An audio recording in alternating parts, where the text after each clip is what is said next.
తెలంగాణ వంటకాలకు ప్రత్యేక గుర్తింపు ఉంది. ఓనమాలు అనే కమ్యూనిటీ తెలంగాణ కథలు మన వంటలు అనే కార్యక్రమాన్ని నిర్వహిస్తోంది. తెలుగు జాతి వైభవమంతా సంస్కృతిలోనే దాగి ఉందని, అందులో తెలంగాణకు ఉన్న ప్రముఖ పాత్రేంటో ఓనమాలు కమ్యూనిటీ వివరిస్తోంది. రుచికరమైన తెలంగాణ వంటకాలకు ప్రపంచవ్యాప్తంగా పేరు రావాలి. ఈ లక్ష్యంతో ఓనమాలు అనే కమ్యూనిటీ ఏడాది క్రితం ఏర్పాటైంది. రాష్ట్ర అవతరణ దినోత్సవం సందర్భంగా మనవైన రుచుల్ని అందరికీ అందించాలనే ఉద్దేశంతో హైదరాబాద్ లో తెలంగాణ కథలు మన వంటలు మన కథలు కార్యక్రమం నిర్వహించారు.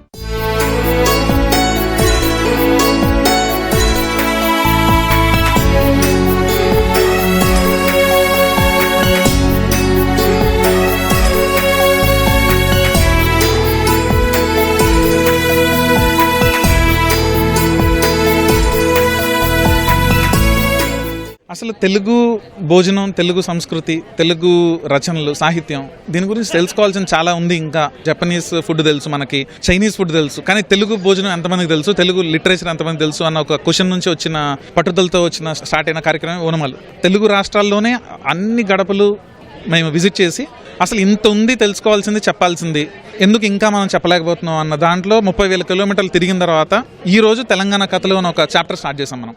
కార్యక్రమంలో తెలంగాణ వంటకాల ప్రత్యేకతను వివరించారు. సర్వపిండి, మక్కగారెలు, సకినాలు, గారెలు, జొన్న రొట్టెలు, భక్షాలు, మహువా లడ్డు, కుడుములు, మక్కపేలాలు వంటి వంటకాల రుచి చూపించారు. కార్యక్రమంలో గుస్సాడి ప్రదర్శన ఆకట్టుకుంది. తెలంగాణ వంటల చరిత్ర, సంస్కృతి నేపథ్యాన్ని కార్యక్రమంలో పాల్గొన్న సినీ ప్రముఖులు వివరించారు.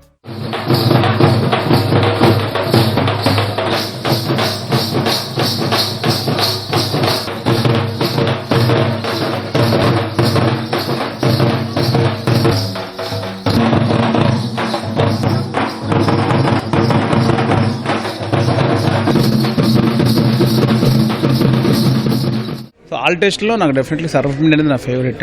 చిన్నప్పటి నుంచి దానిలో పెరిగిన వాతావరణం, ఆ రుచి చచ్చేదాకా పోదు. సో నాకు ఇంకా ఎన్ని వెరైటీలు పెట్టి నేను ఫస్ట్ ఆప్షన్ సర్వపిండి అంటాను.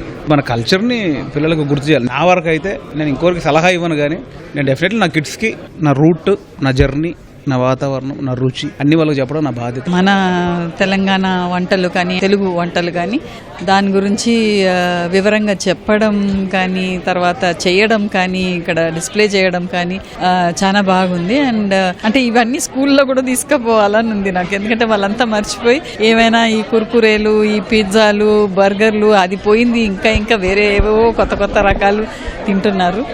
మన వంటలు కూడా వాళ్ళకి కొంచెం తెలియాలి, వాళ్ళకి ఆ రుచి చూపించాలి అనేది నా బాధ్యత.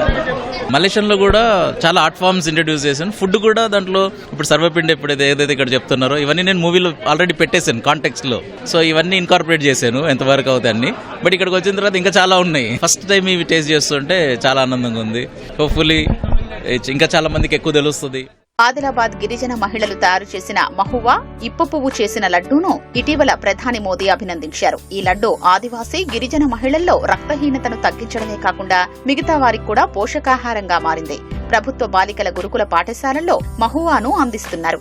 దీనికి ఉన్న పోషకాహారాలు దేనికి లేదు. చాలా ఉపయోగాలు ఉన్నాయి. రక్తహీనత ఉంటారు కదా, వాళ్ళకి చాలా ఉపయోగిస్తుంది. ఒక్కొక్కరికి తిరిగాం రక్తం ఉంటే మేము లడ్డు ఇచ్చినాక మళ్ళీ తిరిగాం రక్తం పెరుగుతుంది. మేము ఫస్ట్ స్టార్ట్ చేసి 12 సంవత్సరాలు అయింది. ఇది ఫస్ట్ ముగ్గురితో స్టార్ట్ చేసిన. ఇప్పుడు 10 మెంబర్స్ అయినా మాకు సరిపోతలేరు.